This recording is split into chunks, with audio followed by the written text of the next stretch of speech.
The phone call came on November 10th at 7:32 a.m., just as I was reviewing the score for Mahler's Fifth Symphony in my apartment overlooking Central Park.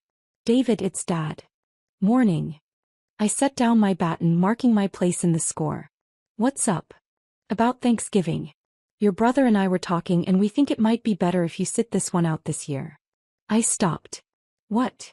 "Ethan's wife just closed a $200 million real estate development in Brooklyn. It's the biggest deal of her career. She's bringing her business partners to Thanksgiving. These are serious people. CEOs, investors, city planning commissioners." He paused. "You play music for a living, David. It's just not the same league. We don't want any awkward conversations about career disparities." I looked at the Mahler score on my music stand. At the wall of my study lined with recordings, awards, framed programs from concerts at Carnegie Hall, the Vienna Musikverein, the Royal Albert Hall. At the 3 Grammy nominations, certificates mounted in simple frames. "I conduct music," I said quietly. "There's a difference. Conducting, playing, whatever. The point is, Ethan's wife is a major player in New York real estate. You're in the arts. It's just different levels of success." He sighed. "Don't make this difficult. We'll do something later, just us. Maybe in December." "Does Ethan know you're calling?" It was his idea. He doesn't want Vanessa to feel like she has to make small talk with someone outside her professional sphere. Vanessa Jen. My brother's wife of 2 years. I'd met her exactly 3 times. At their engagement party, the wedding, and one family dinner 6 months ago where she'd spent the entire meal on her phone negotiating a property deal. Each time Ethan introduced me, he'd said the same thing. "This is my brother David. He's a musician. Not conductor. Not music director of the New York City Symphony Orchestra. Just musician." "Understood," I said. "Enjoy your Thanksgiving." "Don't be like that." I hung up. For a long moment I sat there looking at the score. Mahler's Fifth. One of the most complex, emotionally devastating pieces in the symphonic repertoire. I'd been preparing it for 3 months for our concert series that would run from November 20th through December 8th. The New York City Symphony Orchestra. 96 musicians under my direction. A $47 million annual budget. A subscription base of 12,000 season ticket holders. International tours to Berlin, Tokyo, London, Paris. And my father thought I played music. My phone buzzed. A text from my brother Ethan. "Ethan, Dad told you about Thanksgiving. Sorry it has to be this way. Vanessa's worked really hard for this deal. Can't have distractions. Me, I understand." I didn't elaborate. Didn't explain. Didn't defend myself. I'd learned years ago that my family didn't understand what I did. When I'd been appointed assistant conductor of the Boston Symphony at 26, Mom had asked when I was going to get a real job with benefits. When I'd been named music director of the New York City Symphony at 32, Dad had asked if that came with a retirement plan. Classical music wasn't real to them. It was a hobby that had somehow become a career, but not a serious one. Not like Ethan's work in finance, which they understood, which they could brag about to their friends. I returned to the Mahler score, pushing family complications aside. The symphony demanded my full attention. November 20th arrived. Opening night of our Mahler cycle. The concert hall was sold out, 2,738 seats, every one filled. Season ticket holders, music critics, students, tourists who'd planned their New York trips around this performance. I stood in my dressing room adjusting my white tie in the mirror. The pre-concert nerves were always there, no matter how many times I'd done this. The awareness that 96 musicians and nearly 3,000 audience members were depending on me to bring Mahler's vision to life. My assistant conductor, Grace Kim, knocked and entered. "House is full. The Times critic is here. So is the one from the Wall Street Journal." She smiled. "Also, your brother called the box office. He and his wife want to know if there are any tickets available." I turned.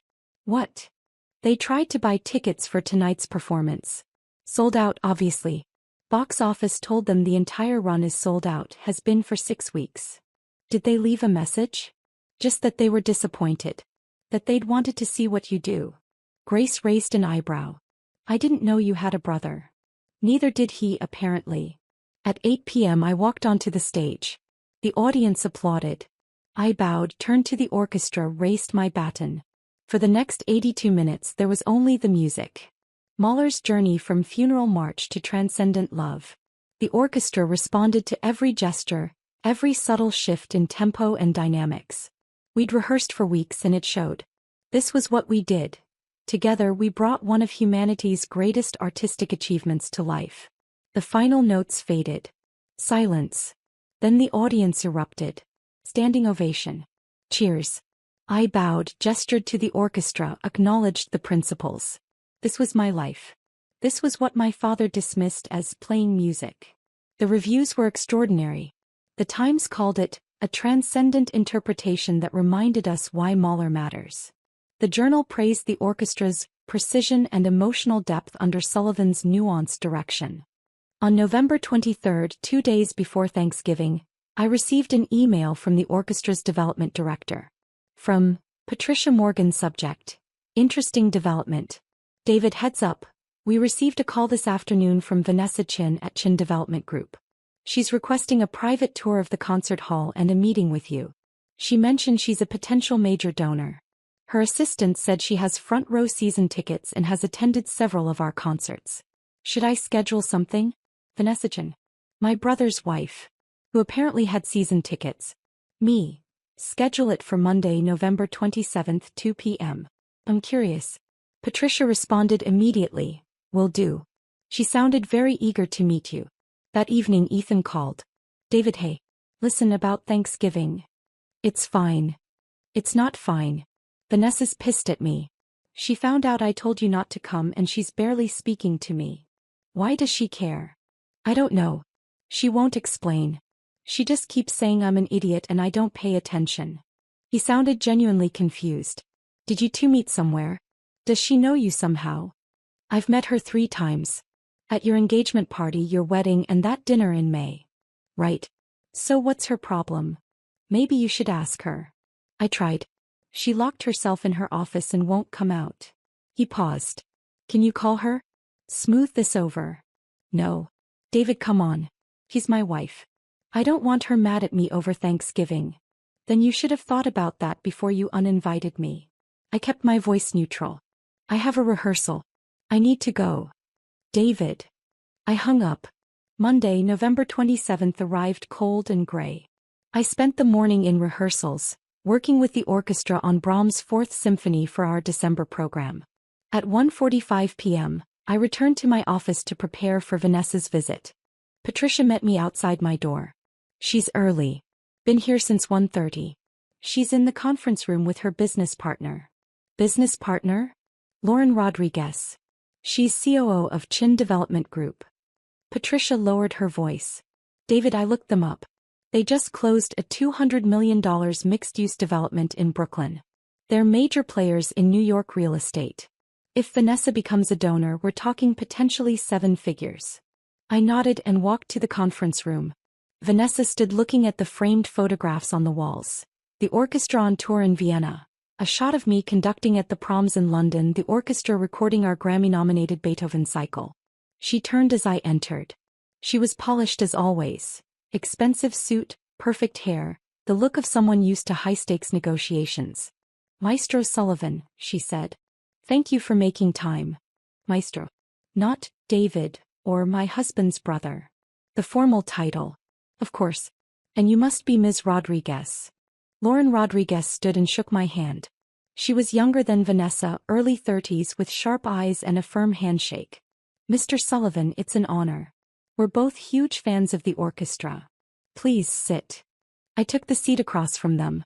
Patricia mentioned you're interested in discussing a donation? Vanessa and Lauren exchanged a look. We are, Vanessa said. But first I need to address something personal. You're Ethan's brother. I am. The brother he uninvited from Thanksgiving because you play music, and I'm a real estate developer. I said nothing. The brother he's described to me over the course of our 3-year relationship as kind of a drifter, who never really settled into a career, and does orchestra stuff as a hobby. Lauren's eyes widened. She looked at me, at the photographs on the walls, back at Vanessa. I have season tickets, Vanessa continued. Front row center. I've attended the New York City Symphony for 5 years. I never miss a performance. She pulled out a program from her bag. Our Mahler concert. When I saw the conductor's name 3 years ago, David Sullivan, I asked Ethan if it was the same David Sullivan who was his brother.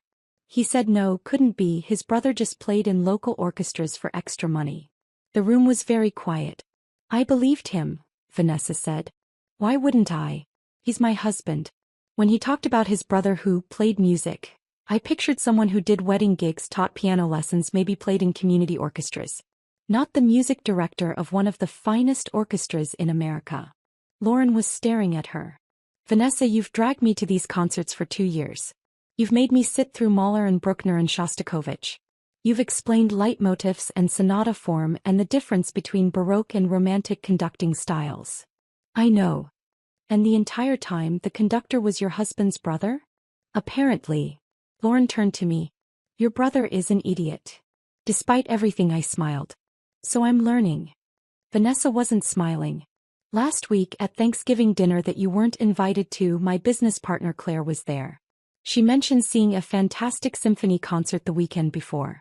I said I'd been to the same one, the Mahler Fifth. We started talking about it, about how brilliant the conductor was, how the fourth movement made me cry. She paused. Ethan was sitting right there. He didn't say a word. Didn't mention that the conductor was his brother. Just sat there while Claire and I discussed your interpretation of Mahler, your 3 Grammy nominations, the international tours. Vanessa's voice was tight with anger. And when Claire left, I asked Ethan why he didn't mention you. He said, why would I? It's not like David's doing anything important. It's just music. Vanessa, I said quietly, you don't need to. Yes, I do. Because I went home and I looked you up. Really looked you up. Your CV, your recordings, your reviews, your career trajectory. You studied at Juilliard and Curtis. You won the Bernstein conducting competition at 24. You've guest conducted the Berlin Philharmonic, the Vienna Philharmonic, the London Symphony. You've recorded 12 albums. You're being considered for music director positions in Chicago and Los Angeles. Lauren was pulling out her phone, searching. Holy shit, she muttered, reading. 3 Grammy nominations. You conducted at the Nobel Prize ceremony. You've worked with Yo-Yo Ma and Renee Fleming. Vanessa, this is insane. I know. Vanessa looked at me. Your brother has spent 3 years telling me his younger brother is a struggling musician who can't hold down a real job. Meanwhile, you're one of the most respected conductors in the world. I wouldn't say the world. The Financial Times called you the most exciting conductor of his generation. The Guardian said your Beethoven cycle was definitive. You were on the cover of Gramophone magazine. She leaned forward. How does your own brother not know this? Because he's never asked. Because my family thinks classical music is a nice hobby, not a real career. Because they can't brag about what I do at cocktail parties. Kept my voice level. I stopped trying to explain myself to them years ago. So you just let them think you're a failure? I let them think whatever makes them comfortable. I have a career I'm proud of. I have musicians who trust me. I have audiences who connect with the music we make together. I don't need my family's validation. But you deserve it, Lauren said. You deserve to have your brother say, my younger brother is music director of the New York City Symphony, instead of, my brother plays music. Deserve and receive are different things. Vanessa was quiet for a long moment. I'm leaving him. I looked up sharply. What? I can't be married to someone who doesn't see his own brother clearly. Who dismisses your achievements because they don't fit his narrow definition of success. Who's so threatened by your talent that he pretends you don't exist professionally. She stood. I've been thinking about it since Thanksgiving. Since I realized the man I married is either willfully ignorant or deliberately cruel. Either way, it's not something I can live with. Vanessa, you don't have to make that decision because of me. It's not just you. It's what you represent. If Ethan can be this dismissive of his own brother's extraordinary career, what else is he dismissive of? My work. My accomplishments? Other people's value. He picked up her bag. I closed $200 million deals. I'm good at reading people, at understanding motivations. And I completely missed that my husband is fundamentally unable to see value in anything that isn't conventionally prestigious. Lauren stood too. We should go. But David, Maestro Sullivan, we'd still like to discuss a donation. Separate from all this family drama. The orchestra deserves support. I appreciate that. At the door, Vanessa turned back. For what it's worth, your Mahler was extraordinary.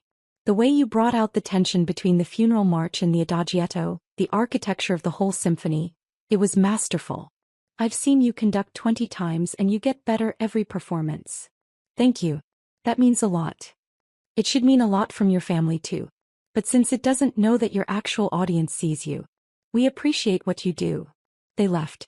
I sat alone in the conference room, processing what had just happened. My brother's wife, who I'd met 3 times and barely knew, saw my work more clearly than my own family did. And she was leaving him over it.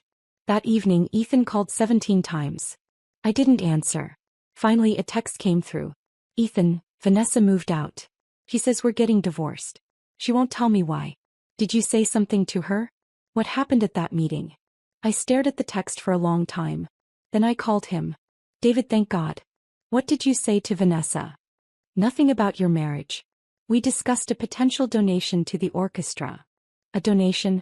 Why would she donate to your orchestra? Because she has season tickets. Front row center. She's been attending our concerts for 5 years. Silence. Ethan. That's not possible. She goes to the symphony, yeah, but she never mentioned you. Why would she? You told her I wasn't the conductor. You told her David Sullivan, the conductor, was a different person. He stopped. I didn't think it was you. Sullivan isn't that uncommon a name. Did you ever check? Did you ever Google me? Look at the orchestra's website? Ask me directly. Why would I? You said you worked with orchestras. I assumed you meant as a musician. Violin or something. I conduct orchestras, Ethan. I've been a conductor for 12 years. Music director of the New York City Symphony for 6 years. Before that, I was assistant conductor in Boston. Music director. That's like, what, a manager? I laughed, but there was no humor in it. It means I'm the artistic leader of a major symphony orchestra. I choose the repertoire, hire the musicians, conduct all the major concerts, represent the orchestra internationally. It's one of the most prestigious conducting positions in America. But you're only 38. How can you be in charge of a whole orchestra? Because I'm good at what I do. Because I studied for 20 years. Because I've dedicated my entire adult life to this work. More silence. Vanessa's business partner said something at the meeting. Ethan said slowly. She said I was an idiot for not knowing. Is that why Vanessa left? Because I didn't know about your job. She left because of what your ignorance represents. Your inability to see value in anything that doesn't fit your definition of success. That's not fair. I value music. I listen to music all the time. You consume music. You don't value the people who create it. You don't see their work as real or important. I paused. You told Dad to uninvite me from Thanksgiving because Vanessa's real estate deal was more important than what I do. You didn't even consider that what I do might matter. Real estate is tangible. Buildings, money, jobs created. Music is just, it's entertainment. Music is culture. It's history. It's human emotion distilled into sound. It's Beethoven writing his 9th symphony while completely deaf because he had something to say about human brotherhood. It's Shostakovich encoding resistance to Stalin in his symphonies. It's Mahler transforming personal tragedy into transcendent art. My voice rose slightly. What I do matters, Ethan. It matters to the 3,000 people who come to our concerts. It matters to the students who find meaning in music. It matters to the composers whose work we preserve and interpret. Just because you don't understand it doesn't make it less valuable. I never said it wasn't valuable. You've said it constantly. Every time you introduced me as a musician, instead of by my actual title. Every time you changed the subject when I talked about work. Every time you dismissed my career as less important than yours. Every single time. I heard him breathing on the other end of the line. What do I do? He asked finally. How do I fix this? I don't know if you can. Not with Vanessa. Not with me. This isn't about one conversation or one apology.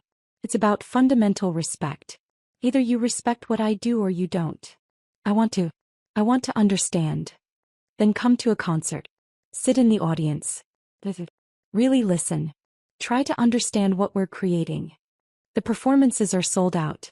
I tried to get tickets. I'll leave you 2 tickets it will call. Thursday night, December 7th. Brahms' Fourth Symphony. I paused. Come alone or bring someone, I don't care. But if you come to listen. Not to check a box, not to say you tried, but to actually engage with the music. Okay, he said quietly. Hey. I'll be there. December 7th arrived. The concert hall was full again. Our subscription base plus additional single tickets we'd released. I'd left 2 tickets it will call under Ethan's name. Whether he'd actually come I didn't know. I stood in the wings waiting for my entrance. Grace found me. Your brother's here. Row F, center. He brought your father. My stomach tightened. Dad's here. Apparently Ethan called him. Said he needed to see what you do. I looked out through the gap in the curtain. There they were, Ethan in a suit looking uncomfortable and Dad next to him, reading the program with a confused expression. You okay? Grace asked. Yeah. It doesn't change anything. The music is the music regardless of who's watching. That's the spirit. At 8 p.m. I walked onto the stage. I didn't look at the audience during my bow. I turned to the orchestra, raised my baton, and we began. Brahms' Fourth. One of the greatest symphonies ever written. Tragic, noble, intellectually rigorous. The finale is a passacaglia, a variation form over a repeating bass line, that builds with inexorable logic to a devastating conclusion. We'd rehearsed it for weeks. The orchestra was magnificent. Every phrase shaped, every dynamic calibrated, every structural connection clear. This was why I did this work. These moments when 96 musicians and 1 conductor merged into a single instrument. When Brahms' vision from 1885 became alive in 2024. The final chords. Silence. Then applause, louder and longer than usual. Standing ovation. I bowed, acknowledged the orchestra, bowed again. And for the first time in my career I looked directly at my family in the audience. Ethan was standing, applauding.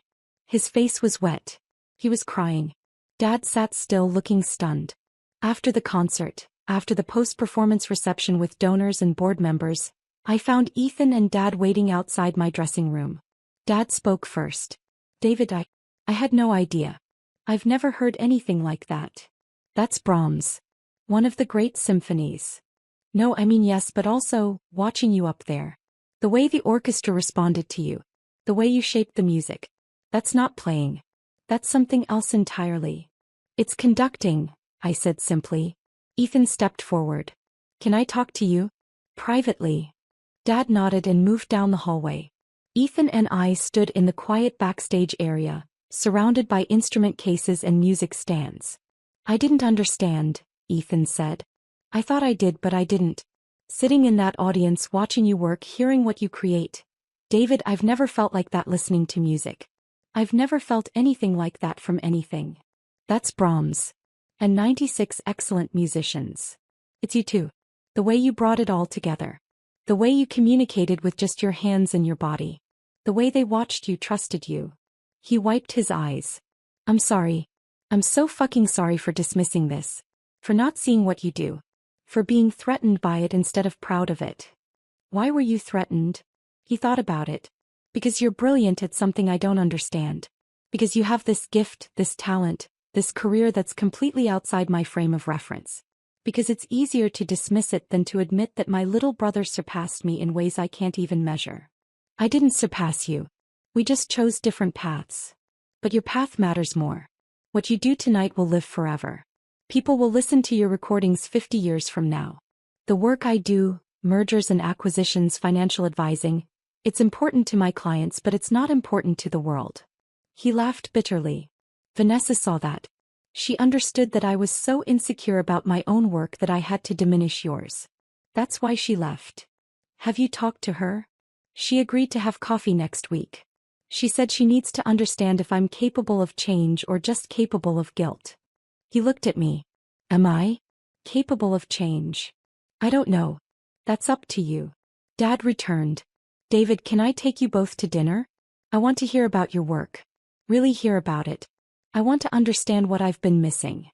I almost said no. Almost told them I had plans, that it was too late, that one concert didn't erase years of dismissal. But looking at them, Ethan with his tear-streaked face, Dad with his genuine confusion and dawning understanding, I saw the possibility of something new. Not the relationship we'd had, which had been based on them not seeing me, but something built on them actually trying to understand. Hey, I said. Dinner. But I choose the place. We went to a quiet Italian restaurant near Lincoln Center. Over pasta and wine I told them about my career. Not just the highlights but the whole journey. I told them about studying conducting at Juilliard, about the years of assistant conducting positions where I learned the repertoire and the craft. About winning the Bernstein competition, about the first time I conducted a professional orchestra and felt everything click into place.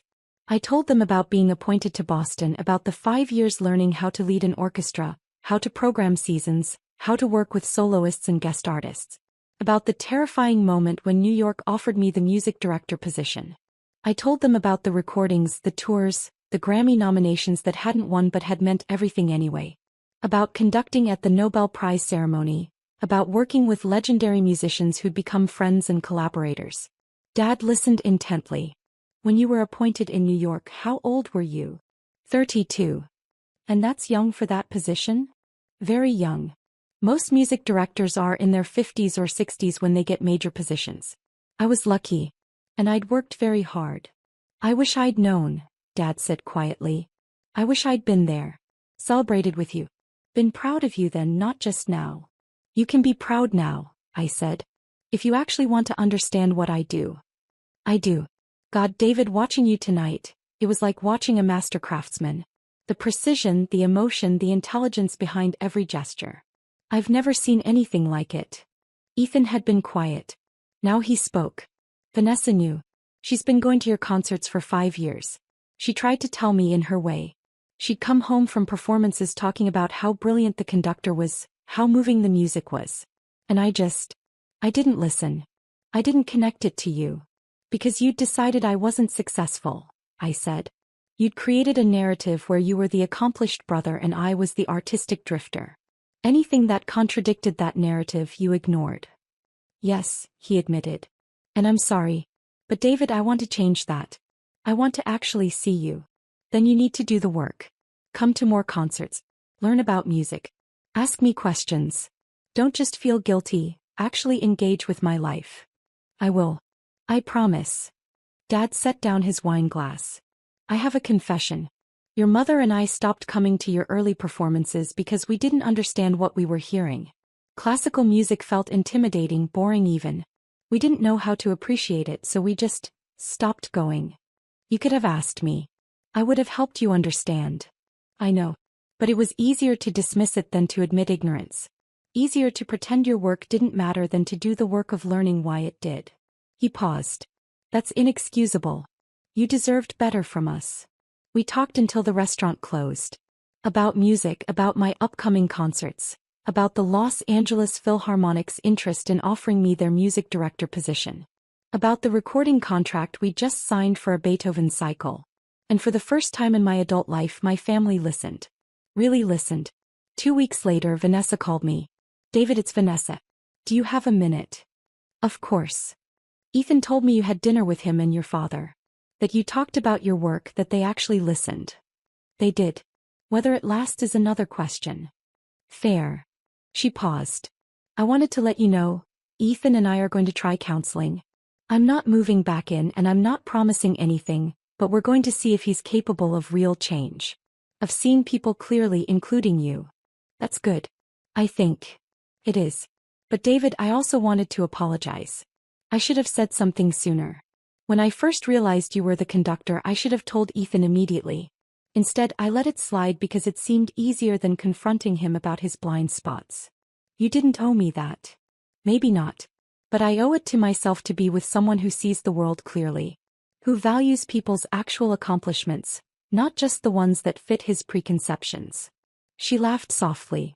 And I really owe it to myself to be with someone who knows his own brother is one of the finest conductors in America. I wouldn't say finest. The Berlin Philharmonic doesn't invite just anyone to guest conduct. Neither does Vienna. You've earned your reputation. Your family should know that. They're learning. Good. Because you deserve that. She paused. Lauren and I are serious about the donation, by the way. We're thinking $2 million over 5 years. For your educational programs and the recording fund. I was quiet for a moment. $2 million was transformative money for the orchestra. That's incredibly generous. It's an investment in what matters. And David? Thank you. For what? For being good enough at what you do that even a real estate developer who knew nothing about classical music became obsessed with it.